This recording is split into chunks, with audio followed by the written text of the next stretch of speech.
Thanks to the Minecraft Caves and Cliffs update part 2, the Minecraft world has never been bigger. In this video, thanks to some brand new information from Mojang, we are going to be taking a look at the new Minecraft world depth and height changes with some very cool images which just put the whole update into scale and really visualize how massive these changes and overhauls were. So if you're enjoying the Minecraft Caves and Cliffs update so far, be sure you let me know by dropping a like on the video and your thoughts down below in the comments. But without going on for any longer, let's get right into the video. I'm pretty sure you all know this by now, but the Minecraft Caves and Cliffs update part 2 released on November the 30th. 2021. As of when I'm recording this video, it's not been long since the update released, so that's why things are still taking a little bit of time to settle in with many people, and there is still a lot to be discovered about this update. But as we know,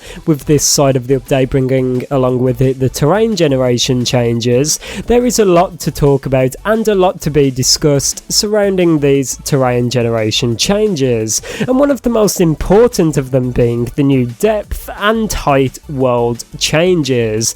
In case you do not know, in this update the world was made much deeper. Bedrock was actually removed from the bottom of your Minecraft world, meaning that now if you go back to a place where bedrock previously was, you can now dig even deeper down into your Minecraft world. Alongside that, the world is now much taller, meaning if there's any buildings you've got near the height limit, or there's any mountains you want to scale and build upon, you can definitely increase them to match the new world height limit, which is just insanely tall. All of these changes, all in all, make the Minecraft world so much bigger, so much more diverse, so much deeper, and just so much more fun to explore.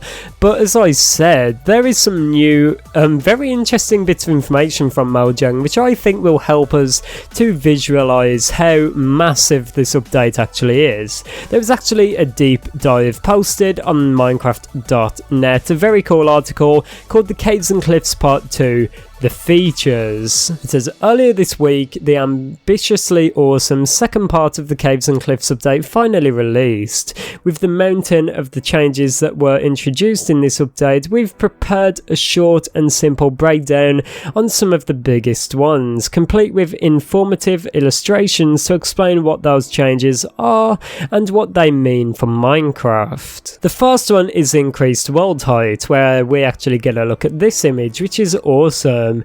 And obviously it just visualizes the changes I showed to you guys earlier. So before, the maximum building height was 256, whereas now it's 320, and now the lowest Y levels are minus Y64, whereas before they were Y0. So all in all, the world has got deeper by 64 blocks, and the world has got taller, and the world has got taller by nearly 100, which is a big change. Even bigger than that though, the maximum natural terrain generation height used to be 128, whereas now it is over double that by the looks of things. So it is incredible to think that mountains that used to generate are now completely made look irrelevant by these new mountains that generate. They're just so much taller, and this really helps put it into perspective for me at least, and for many other people. Just the fact that the new mountains generate double the height of the old ones is just completely embarrassing. But below this on the article it says, with the release we're extending the previous overworld height limit, giving new and existing worlds more vertical space for you to explore and build in. You can push your creativity like never before and build all the way up to Y320, or if you're brave enough you can explore the deepest depths of the world. Then you can now dig down to minus Y64, discovering bigger caves and more brilliant new biomes along the way. Just make sure you're prepared. Another interesting change is world blending, which is just an incredible little feature that Mojang have been working a lot on.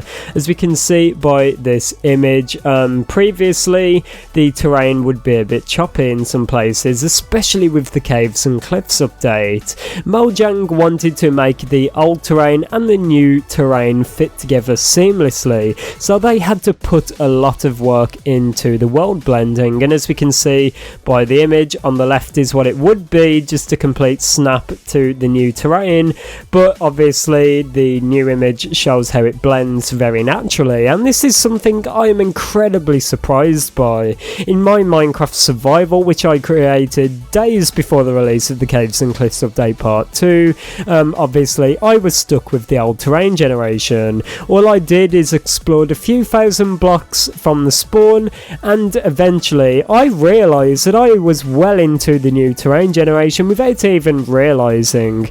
That is how seamless the new terrain generation is, and it just shows how much of an incredible job Mojang have done in order to make the terrain fit together so seamlessly. Let's take a look at this next image for the mountain generation, and yeah, we really do not have to say too much on this one. The terrain shape determined by biome, so yeah, this is something we heard Henrik talking about quite a lot, and it's something that I really did not understand, but I think that the terrain shape was actually determined by the biome, how it used to be, but now biomes are layered on top of the terrain. That's right, I remember Henrik talking about this a lot. So an example he gave us is where he's shown us a mountain, right, and very simply and easily Henrik was able to change the biome overlaid on top of the mountain, whereas before that mountain would not be there if the biome was changed. So all in all, this allows for crazier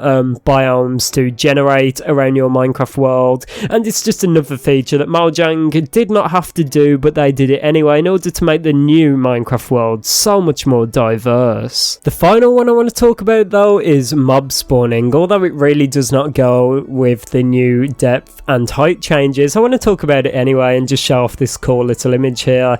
It says mobs will only spawn in complete darkness, so that's an awesome change, and this goes well with the Caves and Cliffs update. And because of this, the world just feels so much more alive at times, the way mobs spawn in the complete darkness and they creep out on you. It's just awesome. But yeah, these are all of the main changes I wanted to talk about. If you want to check out this article and all of these cool posts for yourself, I'll put a link down below in the description to the Minecraft.net article. But it's just so fun that Mojang did this and created this so that they can actually help us visualize some of the changes. It's one thing to put it all into words and to try and explain to somebody, but it's a completely different thing if you actually help them understand it with the use of these very simple but effective images. I'll definitely put the link down below in the description so that you can check these out. But I really enjoyed this, everyone. Let me know what you think down below in the comments. It's been me, ItzJhief, everyone. Have an amazing day, and I'll see you all tomorrow. Goodbye.